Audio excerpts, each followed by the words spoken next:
Well, good afternoon and good morning, depending on your time frame and zone. Welcome to our webinar to focus on the 6-month update of the White House Conference on Hunger, Nutrition, and Health. I'm Bob Blancato, National Coordinator of the Defeat Malnutrition Today Coalition and Executive Director of NANASP. I will be joined by Meredith Whitmire, Policy Director of DMT and NANASP, and Laura Borth, Policy Analyst for DMT and NANASP. So, first slide. So we want to thank you for joining us, and we're delighted that these two organizations, which will do a lot of work together, NANASP and Defeat Malnutrition Today, are co-hosting this webinar. It's appropriate, both organizations were involved in the pre-conference work leading up to the White House conference. I was pleased to be an invited participant to the conference, and we are both deeply involved in the very important post-conference work, because as anyone knows who's participated in any White House conference, the conference is only one piece of the thing. The rest of it is about how you implement the major pieces of the conference. And just last week, we passed a milestone in the White House conference history. And to tell you that and more, I'm now happy to turn the program over to Meredith. Thanks. So that milestone is why you're all here, the 6-month out from the White House conference. And we're going to talk about what all has happened. This was a very historic conference, as probably all of you know, held last September. It was the first one since 1969, and that conference had produced the WIC and SNAP programs. So that conference was very momentous and had a lot of influence over policy for the next few years after that. So the question is, what is going to come out of this conference? And the goal of the conference was to end hunger and improve the nation's nutrition by 2030. And as the president said, meeting our bold goals requires a whole of government approach and a whole of society effort. So the goal here is to get everyone involved. And so that's what we're going to talk about today. Next slide. Okay. So the conference was authorized in the fiscal year 2022 funding bill. There were 4 major congressional champions throughout, and 3 were present at the conference. Unfortunately, Congresswoman Walorski tragically died the month before the conference. Senator Booker and Senator Braun and Congressman McGovern were all deeply involved in the conference as well. All 4 of these champions had co-sponsored legislation to, propose the conference as well. It's particularly key, I think, for older adult issues at this point, because Senator Booker was the former chair of the Senate Agriculture and Nutrition Subcommittee in the last Congress.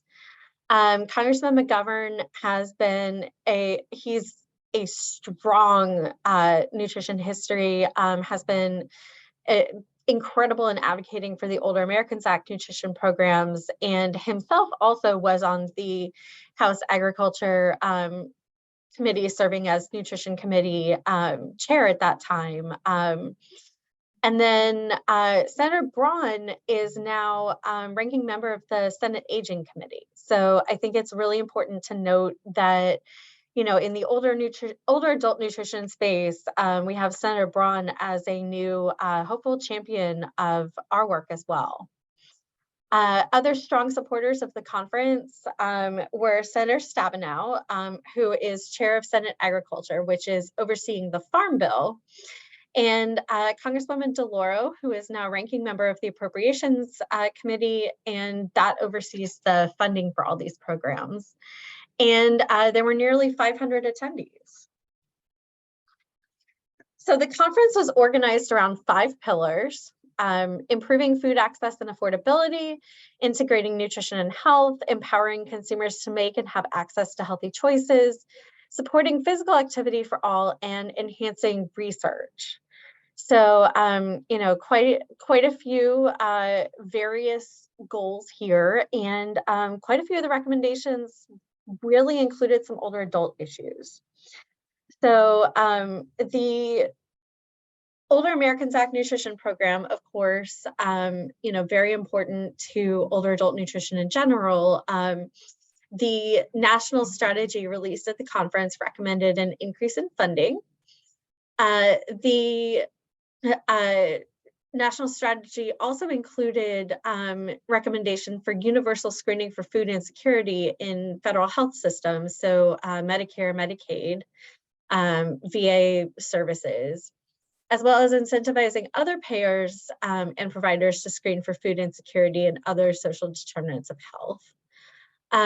The national strategy also called for leveraging federal nutrition programs to promote healthy habits and to provide nutrition education, which we would note the Older Americans Act does already, have programs provide nutrition education. So we're doing well on that front. The strategy also called for expanding access to nutrition counseling, and that includes medical nutrition therapy, which is something that, quite a few, DMT and quite a few of our member organizations and allies and NANASP have been pushing for. It would cover nutrition services, nutrition therapy services under Medicare, currently only covered for a couple of conditions. It would cover it for a wider variety. The recommendations also called for nutrition education campaigns along with regular updates to the dietary guidelines and modifying laws that inhibit SNAP retailers from stocking a variety of healthy foods as SNAP participation requirements. And this also resulted in a huge package of private and public sector commitments as well. Or many organizations donated meals and cash this year. There were pledges to strengthen health professionals' education in nutrition. Healthcare systems have been providing goals, providing access and into screening and teaching, et cetera. AARP is going to be expanding its research on older adult access to SNAP. And DoorDash is partnering with 18 cities to address transportation barriers to healthy food. And there are many, many more as well. So very exciting package here. And Laura is going to talk about some of the further progress that has been made on the various pillars. Yeah, thanks, Meredith. So there has been some good progress made in some of the pillars. So starting out with pillar 1, which was improved food access and affordability. We had recent updates at a White House sponsored 6-month update that told us that more stores are accepting SNAP as payment for online grocery orders. And part of that is through a $5 million grant to the National Grocers Association Foundation, which is helping smaller stores to participate and afford participating. The large grocery store, Meijer, has allowed almost 1 million SNAP beneficiaries to purchase fruits and vegetables with their SNAP account at a discount. And President Biden's budget offered an increase for OAA nutrition funding by 62%, which, if it were to be agreed to, would be the largest in program history. On pillar 2, integrate nutrition and health.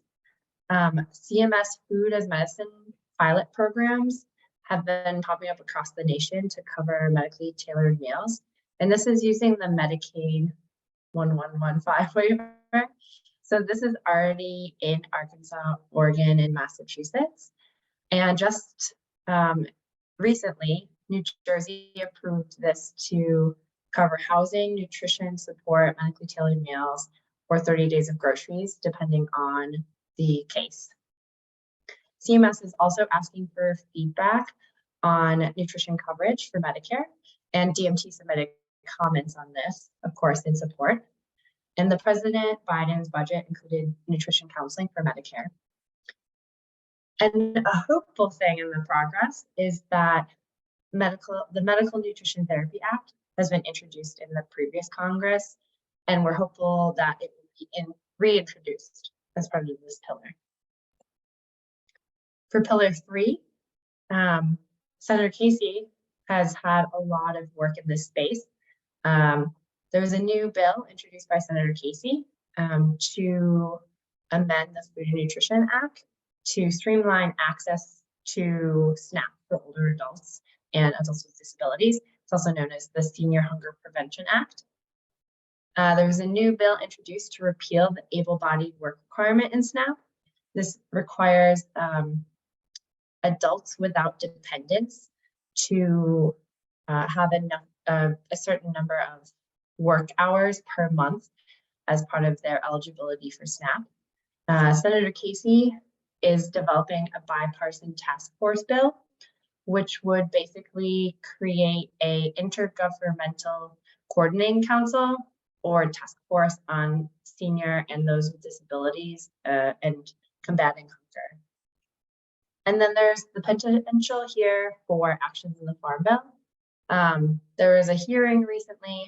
Senator Booker held Food as Medicine in the last Congress, and there are ongoing hearings for the Farm Bill. Supporting physical activity for all. This one is pretty light.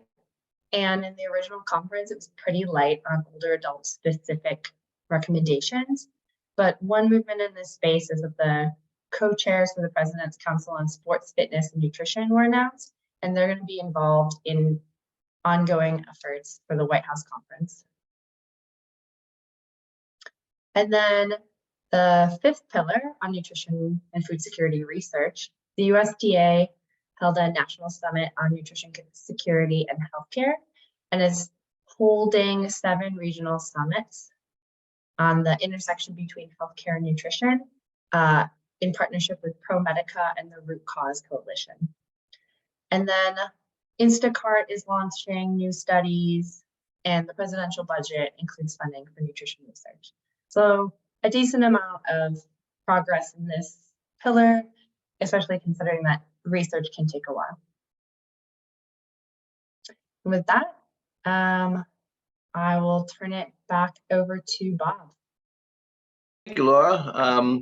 So we have new challenges even since this all began that were issued just this past month. The White House challenge to end hunger and build healthy communities. It, as the president called for, all sectors of government, all people, this is a nationwide call to action to stakeholders across all of society to make bold commitments. And the plan is to gather these commitments and make an announcement of the challenge participants in the fall of 2023.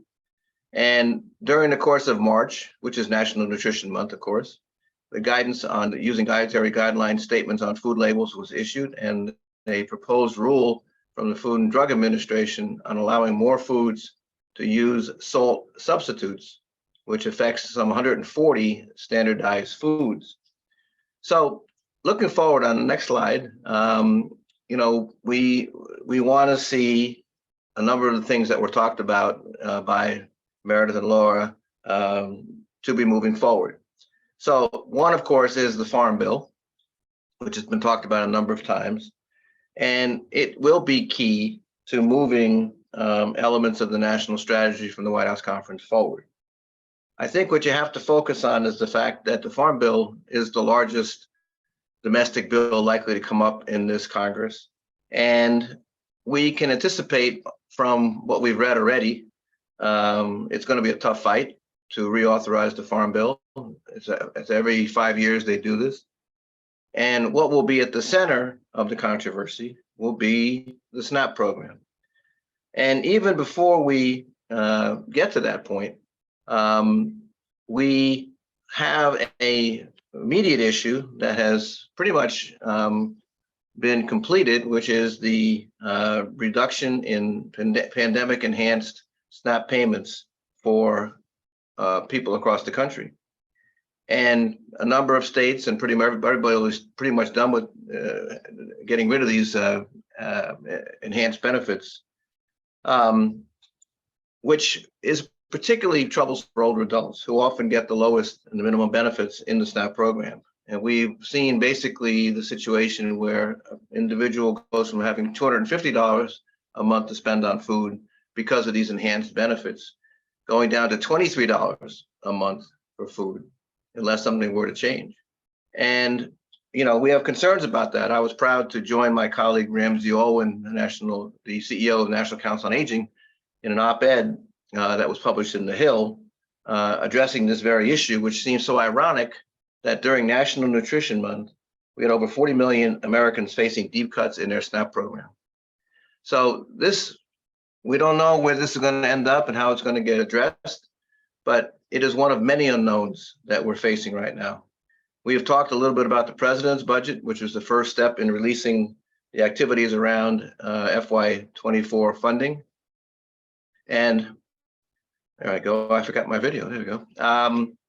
So the question is, now the first part is out. The president's budget is out. Now we have to wait for the counter budget, which will be what the Republicans in the House will put forward.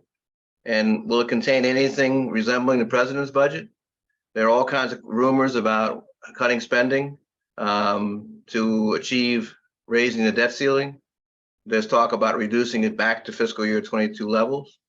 And I know Congresswoman DeLauro has been asking agencies across the federal government, what's that going to mean in terms of your ability to provide your services? So the budget fight is just starting. It will be intense through the end of September, the fiscal year beginning October 1st. And many of the issues will be nutrition-related issues, and a number of them came out of the White House conference. We also expect in the spring, later spring, the issuance of new Older Americans Act regulations to govern those programs that have been operating so well for so many years, but have not been subject to regulations since 1988. And we are particularly focused on how the language will read on the nutrition program, which is the largest program in the Older Americans Act. We can anticipate, although we don't know exactly the specifics of it yet, expansion of coverage for medically tailored meals. In the ideal scenario, that would include coverage by Medicare and Medicaid. The medically tailored meals advocates have done a great job of raising the importance of these meals toward improving nutrition. And as was mentioned before, we are looking forward to the introduction of a medical nutrition therapy expansion bill. And we are looking forward to working with our colleagues from the Academy of Nutrition and Dietetics to finally see this very important bill get over the finish line this year. Next slide. What about malnutrition in this whole conversation? Well, you know, it fits in a number of categories, a number of the national strategies that were mentioned before, particularly screening recommendation about screening for food insecurity in federal health programs, because there is a correlation between food insecurity and malnutrition. And if you have the ability to achieve screening for food insecurity, it will inevitably connect to malnutrition. But part of our work as the Defeat Malnutrition Today Coalition is to make sure that connection is made at the time these recommendations are issued. There's a lot of discussion already about the dietary guidelines, the rewrite of the dietary guidelines, the next round for 2025 to 2030, the responsibility of the Department of Health and Human Services. And it is stated that older adult issues and older adult nutrition issues are to get a priority in this DGA update.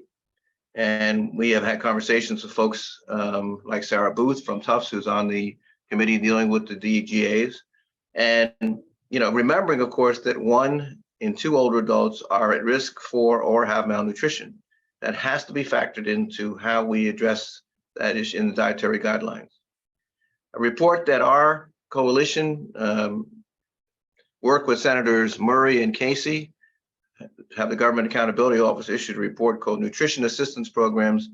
Agencies could do more to help address the nutritional needs of older adults. Okay, this is very important because, you know, the federal government should set the example of having nutritious meals paid for with federal dollars. And this can be done. The GAO has recommendations on how this can be done. And, you know, we have to update this report. It's back from 2019. For example, you know, the Centers for Medicare and Medicaid Services approved a global malnutrition composite score in this year's inpatient hospital rule. And this is an important step toward bringing attention to the relationship that's necessary between hospitals and community-based nutrition programs.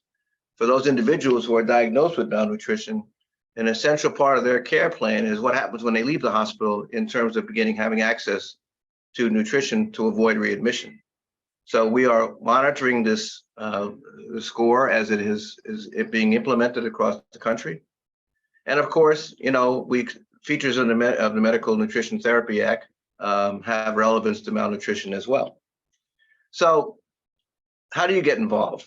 And we appreciate those of you who have joined us, and we hope that you will have some questions and comments to make very soon.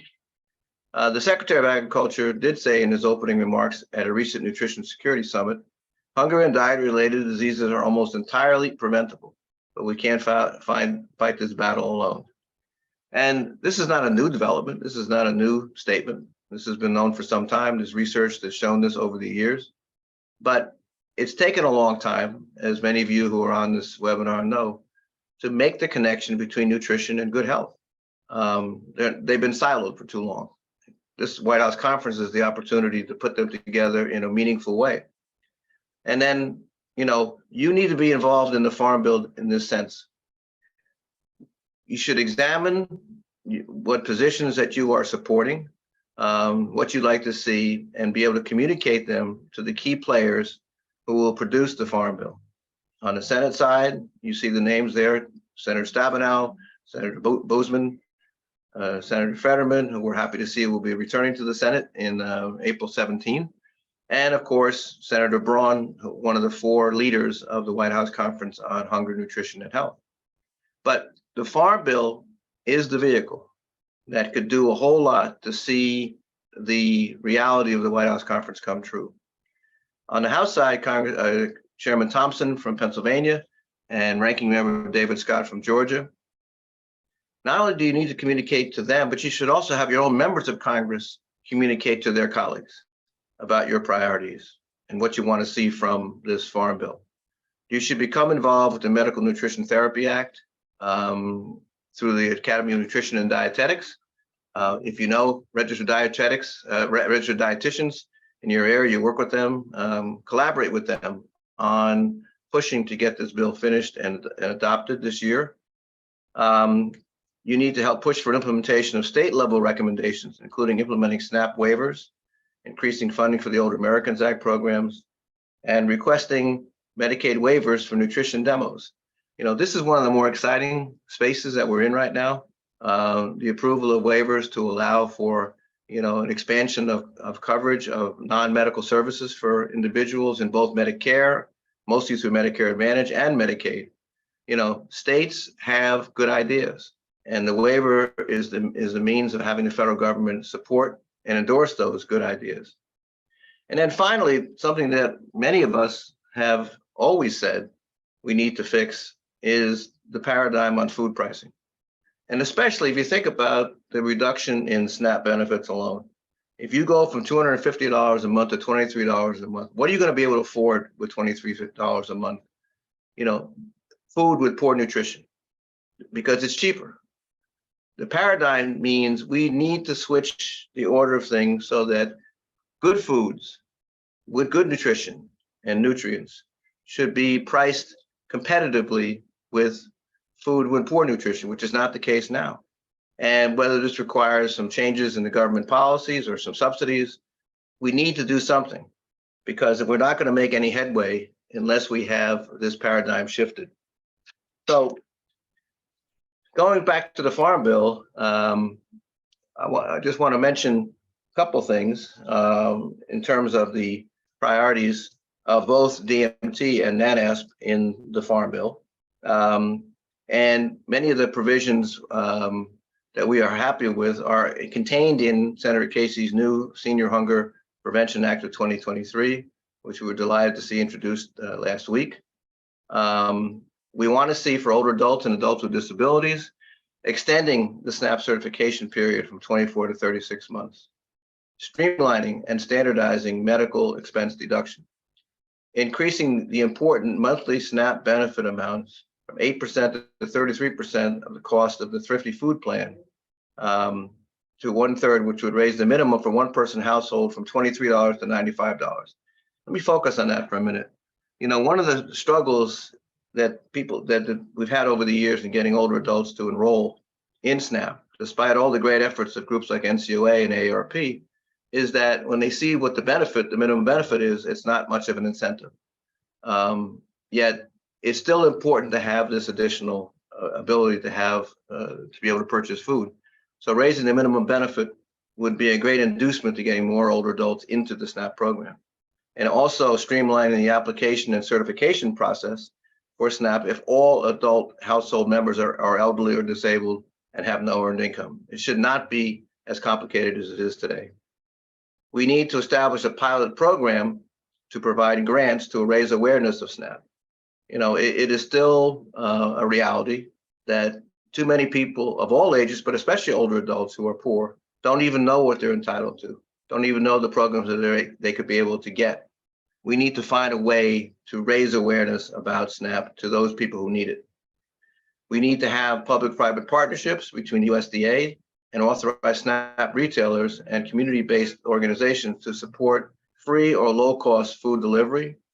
And related to that is the need to have SNAP retailers be able to provide healthy foods on their shelves without it serving as something that penalizes them from the SNAP program. And we want to see that policy changed as well.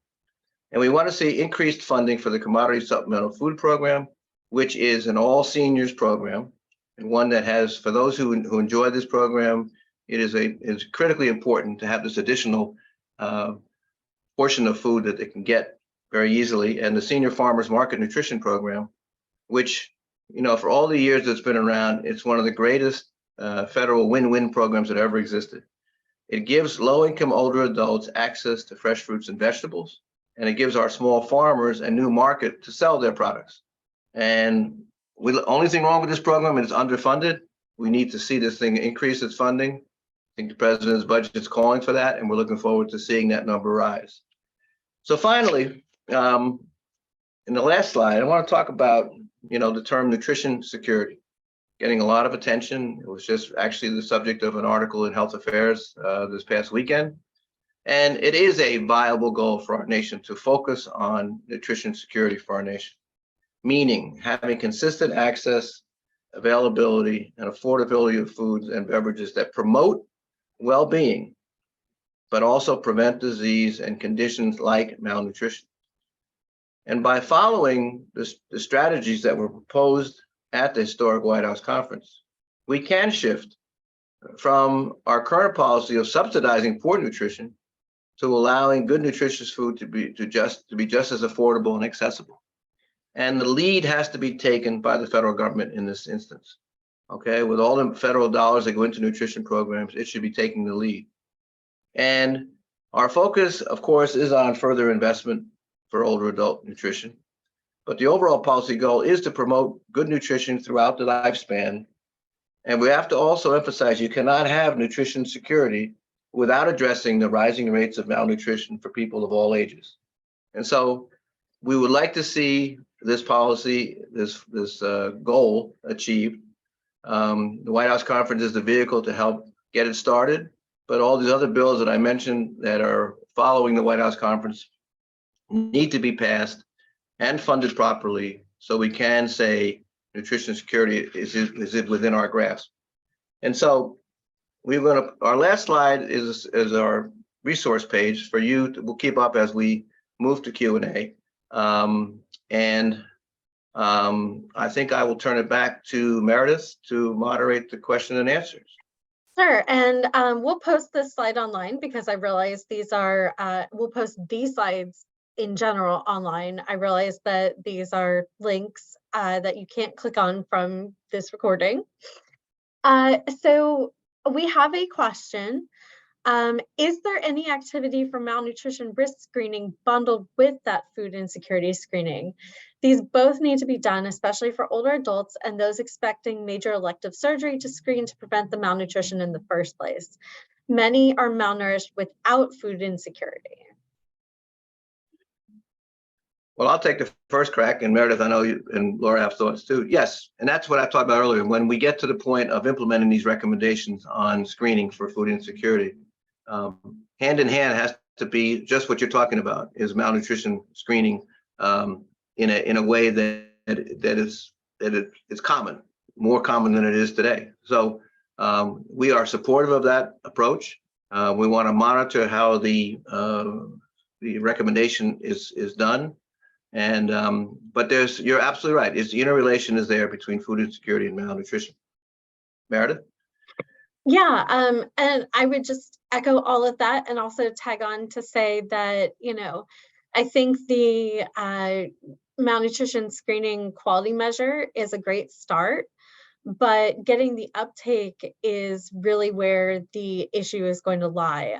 There's a lot of interest in food insecurity screening, as you say, but bundling in the malnutrition screening, I think, is really key. I know that we are trying to promote the combo tool that folks in Ohio were using at first, that they used first, that consisted of the MST and the malnutrition screening test, and also the short food insecurity screener. So, just trying to get people to do a both and, I think, is really important. I'm going to jump in. I did what you're not supposed to do on webinars. I looked at the attendee list, and I see a number of people that I have known for a while that have worked in the space, and I'm going to take the liberty of calling on one of them who has worked for years in the field of nutrition, our friend Carlene Russell. I was hoping Carlene might have a comment on the topics we've talked about, if that's possible. Hi, Bob. Can you hear me? I can, yes, thank you. Okay. Well, thank you for the opportunity to talk. This is a great topic, and as we all know, the seniors need a lot of help, and it just is so timely as we start screening for food insecurity to have that include the malnutrition, because a lot of seniors aren't eating as well as they did in their younger years, and so that malnutrition is there. And like someone mentioned, as they get ready for a procedure, whatever, they need to be in the best nutrition health possible for good outcomes and reduce our healthcare costs. Thank you very much for that. And that last point is very important because there is a correlation of healthcare costs in malnutrition.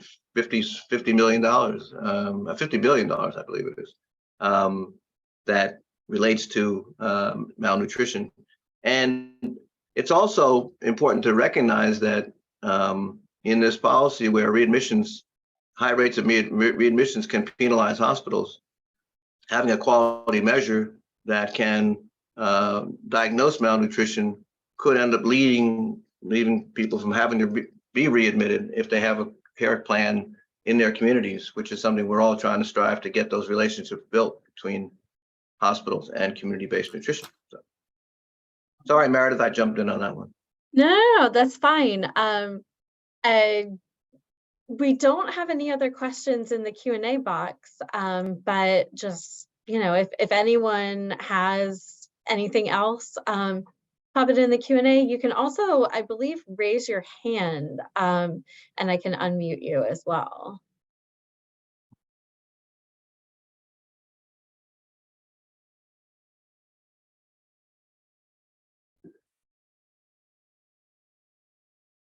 Oh, we have a comment that the screening is really needed in ambulatory settings.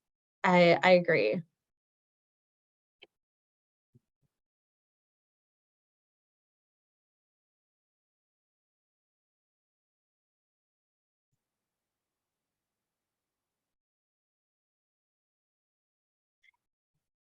All right, I don't see anything else. Apparently we covered all the information, Bob. That's always good when that's the case, and we're always happy to give people back time when in their busy schedules. And we would hope that if which does happen in these webinars. You know, if a thought comes to you, you know, that you didn't get a chance to ask or whatever, you know, the last item on this resource page is how to contact us. So feel free to email us with anything that comes up in your mind on this topic, and or also let us know what advocacy you might be doing with respect to the issues that we talked about. It's always helpful to know who else is doing work out in the field, because that's as invaluable as anything we do here in Washington. So I guess on behalf of Meredith and Laura and NANASP and DMT, we thank everybody for joining us, and we wish you a good rest of your day. Right.